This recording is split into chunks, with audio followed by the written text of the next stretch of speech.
한국 토종견? 그냥 시골 개겠지. 세계적 기상학자가 비웃었습니다. 하지만 그 웃음은 곧 공포로 바뀌었습니다.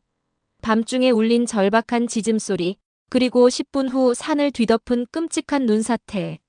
수십억 원짜리 첨단 장비도 감지하지 못한 재앙을 예측한 존재는 한낱 시골개였습니다. 이건 미신이다. 라며 조롱하던 서구 과학자들이 충격에 빠졌습니다.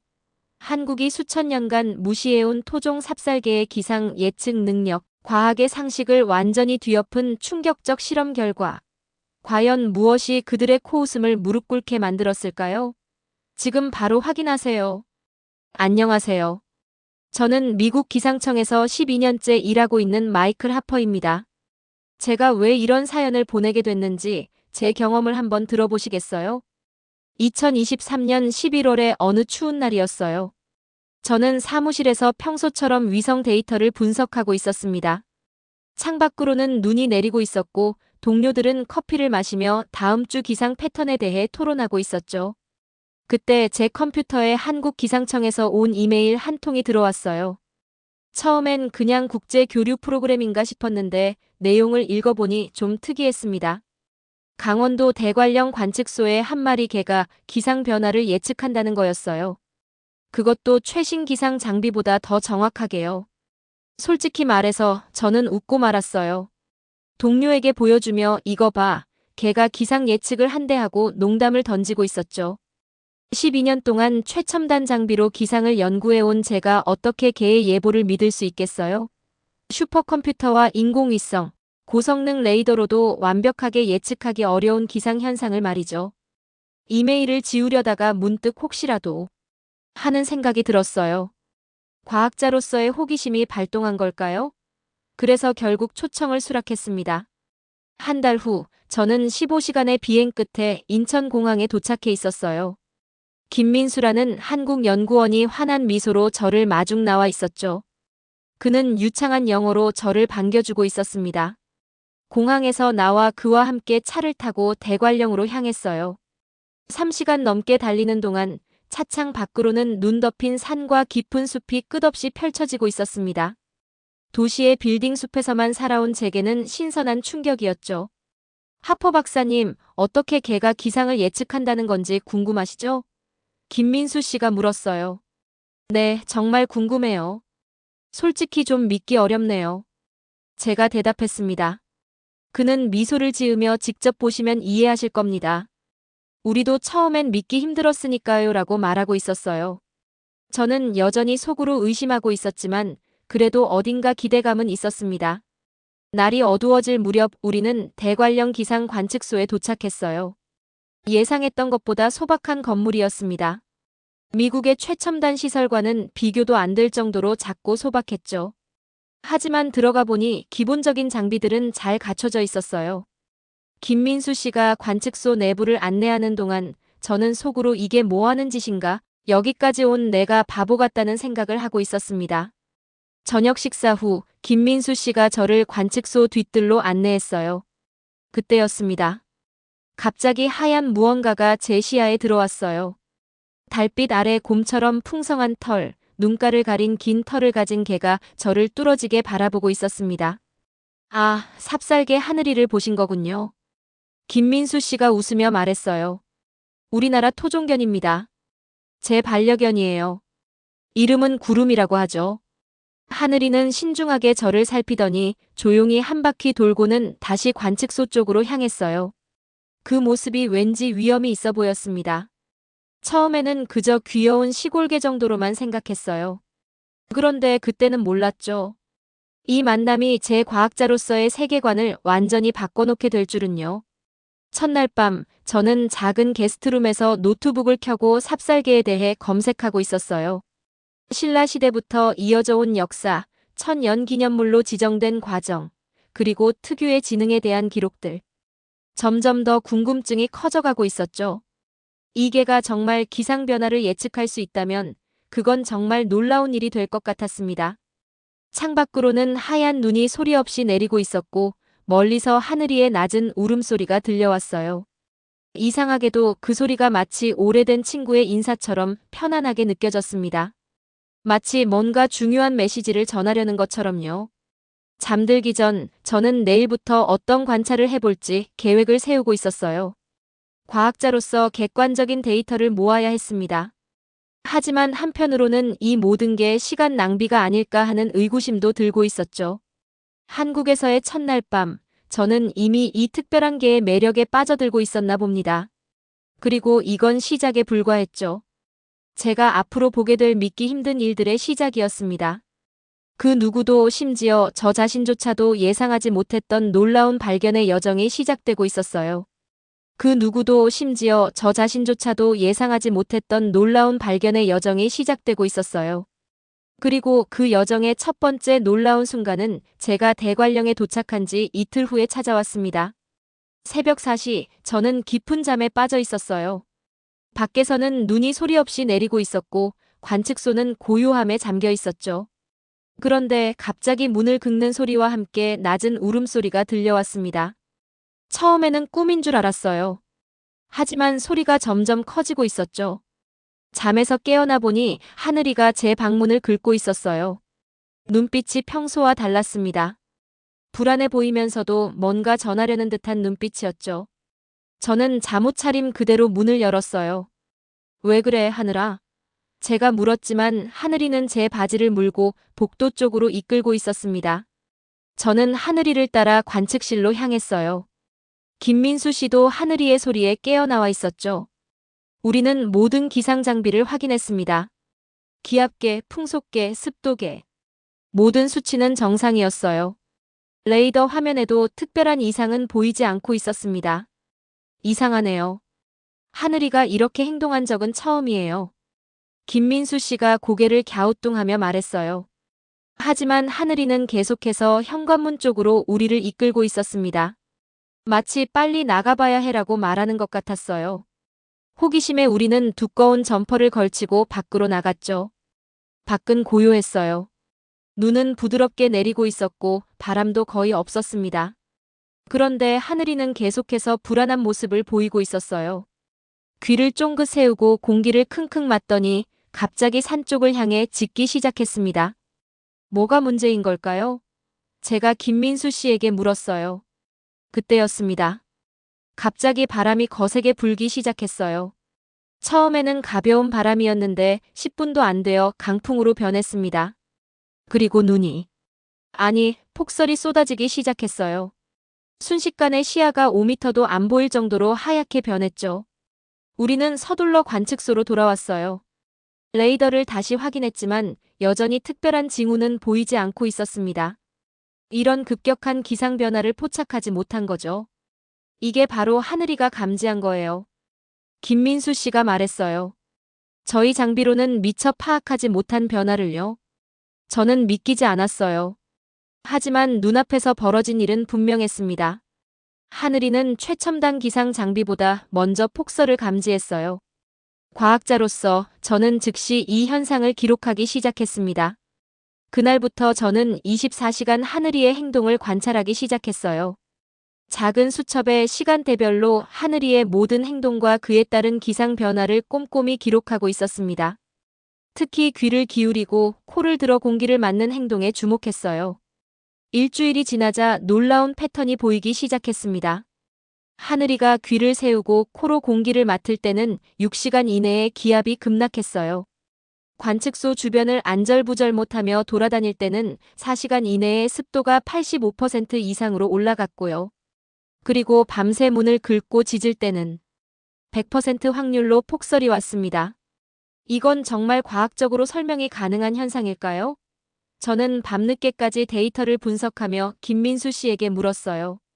우리 조상들은 이미 오래전부터 알고 있었을 거예요. 그가 대답했습니다. 동물들의 행동을 보고 날씨를 예측했다고 하니까요. 그의 말은 제게 깊은 울림을 주었어요. 현대 과학이 발전하면서 우리는 자연의 신비로운 능력들을 너무 쉽게 무시해버린 건 아닐까요? 첨단 장비만 믿다가 놓치고 있는 것들이 있진 않을까요? 특히 인상적이었던 건 하늘이가 단순히 날씨 변화를 감지하는 것을 넘어 그 강도까지 구분한다는 점이었어요. 약한 강설이 예상될 때는 가벼운 불안 증세만 보였지만 폭설이 예상될 때는 적극적으로 우리의 주의를 끌려고 했거든요. 2주 후, 저는 충분한 데이터를 모았다고 생각했어요. 하늘이의 기상 예측 정확도는 무려 88%에 달했습니다. 특히 폭설 예측은 거의 100% 정확했어요. 현대 기상 장비의 정확도가 보통 70% 정도임을 감안하면 이는 정말 놀라운 수치였습니다. 이제 저는 매일 아침 구름이의 행동을 먼저 살피고 있어요. 기상 관측 장비의 데이터를 확인하기 전에 말이죠. 그리고 매번 놀라게 됩니다. 구름이의 기상 예측은 거의 틀린 적이 없었으니까요. 하지만 이 놀라운 발견을 과학계에 어떻게 설명해야 할지 저는 아직 고민하고 있었습니다. 제 동료들이 이런 이야기를 믿어줄까요? 기계가 최신 기상 장비보다 정확하다니. 누가 이런 말을 진지하게 받아들일까요? 기계가 최신 기상 장비보다 정확하다니. 누가 이런 말을 진지하게 받아들일까요? 이 고민은 저를 밤새 뒤척이게 했습니다. 6주차에 접어들면서 저는 미국 본부와 화상회의를 가졌어요. 아침 일찍 하늘이의 상태를 확인하고 관측 데이터를 정리한 후 노트북을 펼쳐 연구소 동료들과 연결했습니다. 마이클, 그래서 한국에서의 연구는 어떻게 진행되고 있나? 연구소장인 제임스가 물었어요. 저는 잠시 망설이다가 용기를 내어 제가 관찰한 모든 것을 이야기했습니다. 하늘이의 행동 패턴, 88%의 정확도, 특히 폭설 예측의 100% 적중률에 대해서요. 화면 너머로 동료들의 표정이 점점 변하고 있었어요. 처음에는 호기심 어린 눈빛이었는데 점점 의심스러운 표정으로 바뀌고 있었습니다. 기계의 행동으로 기상을 예측한다고? 마이클, 자네 괜찮은가? 제임스의 목소리에는 걱정이 묻어 있었어요. 혹시 현지 음식이 입에 안 맞아서 그런 건 아닌가? 다른 동료가 웃으며 말했습니다. 화상 회의실에 웃음이 터져 나왔어요. 저는 그들에게 데이터를 보여주려 했지만 아무도 진지하게 듣지 않고 있었습니다. 그들의 눈에는 제가 마치 미신에 사로잡힌 사람처럼 보이는 것 같았어요. 12년 경력의 과학자가 갑자기 개가 날씨를 예측한다고 말하니 그들 입장에서는 당황스러웠겠죠. 화상회의가 끝난 후 저는 깊은 좌절감에 빠졌어요. 제 경력과 평판이 위험에 처한 것 같았습니다. 내가 미쳐가고 있는 건가? 하는 의문도 들었어요. 과학자로서 저는 늘 객관적 데이터와 증거를 중시해왔습니다. 그런데 지금은 제 눈앞에서 벌어지는 현상을 과학적으로 설명할 수 없는 상황이었어요. 그러던 어느 날 밤 관측소 주변은 고요했습니다. 별이 총총한 맑은 밤이었어요. 모든 기상 데이터는 안정적이었고 하늘이도 평온해 보였습니다. 저는 노트북을 정리하고 잠자리에 들려고 했어요. 그런데 갑자기 하늘이가 이상한 행동을 보이기 시작했습니다. 귀를 쫑긋 세우고 계곡 쪽을 향해 짖기 시작했어요. 그것도 2번 아주 크게요. 이전과는 완전히 다른 패턴이었습니다. 뭐지? 이건 전에 없던 행동인데. 저는 김민수 씨를 깨웠어요. 하늘이가 저렇게 행동하는 건 처음 봐요. 김민수 씨도 고개를 갸우뚱하고 있었습니다. 직감적으로 위험을 느낀 저는 관측소의 모든 사람들을 깨워 대피 준비를 시켰어요. 김민수 씨는 제 말을 믿고 즉시 행동에 옮겼습니다. 그런데 정말 10분도 채 지나지 않아 쿵 하는 굉음과 함께 산에서 눈사태가 발생했어요. 엄청난 양의 눈이 계곡을 따라 쏟아져 내렸습니다.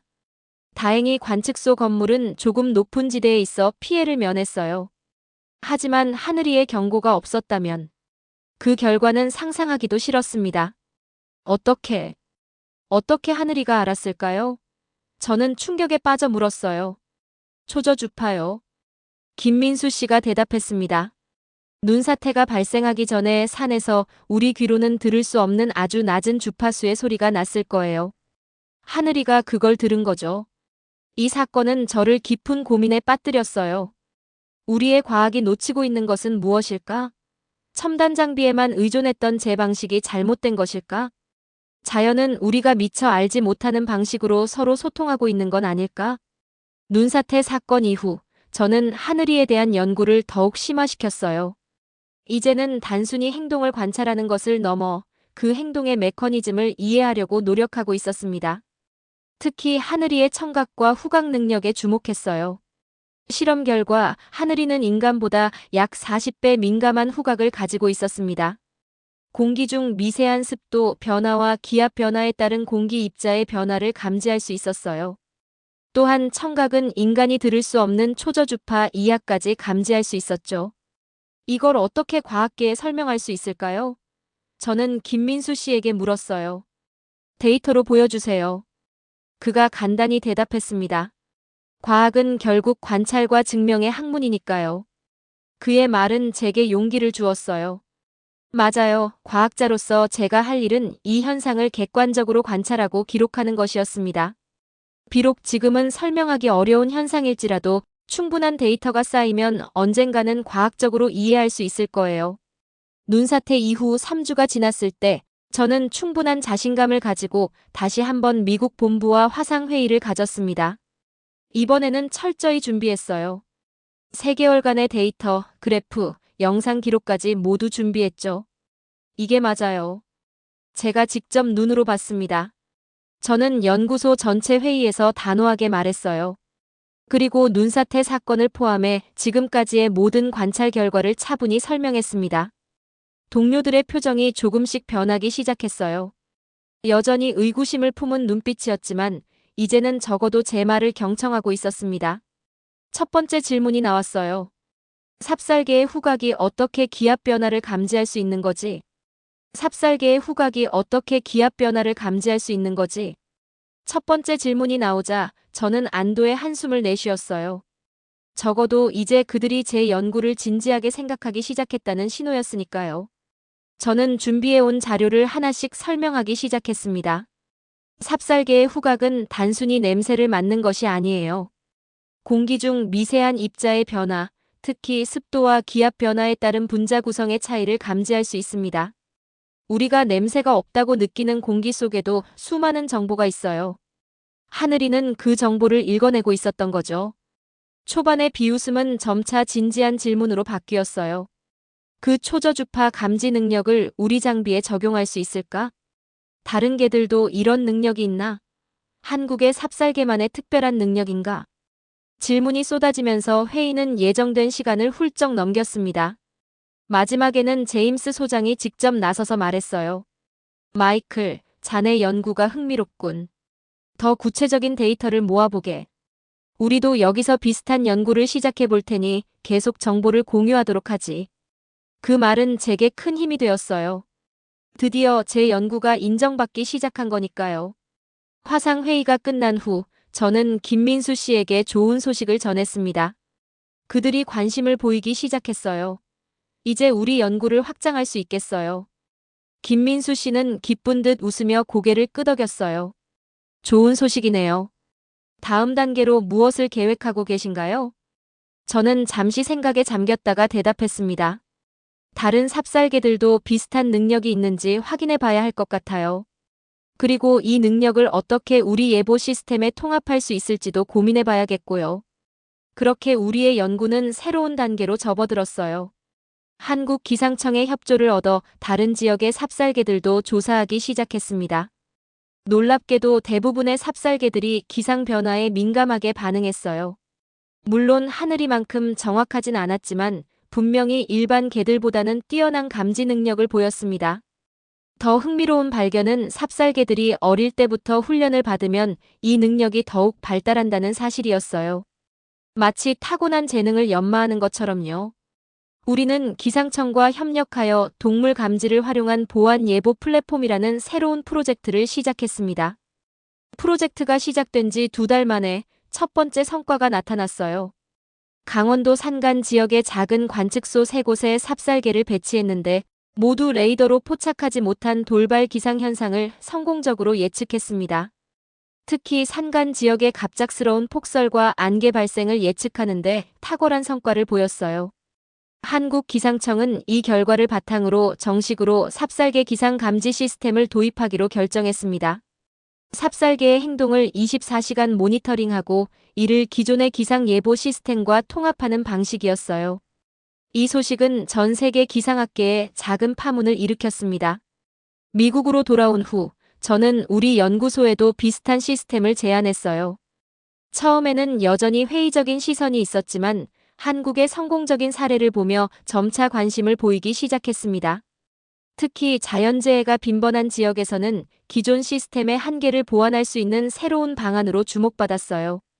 자연은 항상 우리에게 말을 걸고 있었어.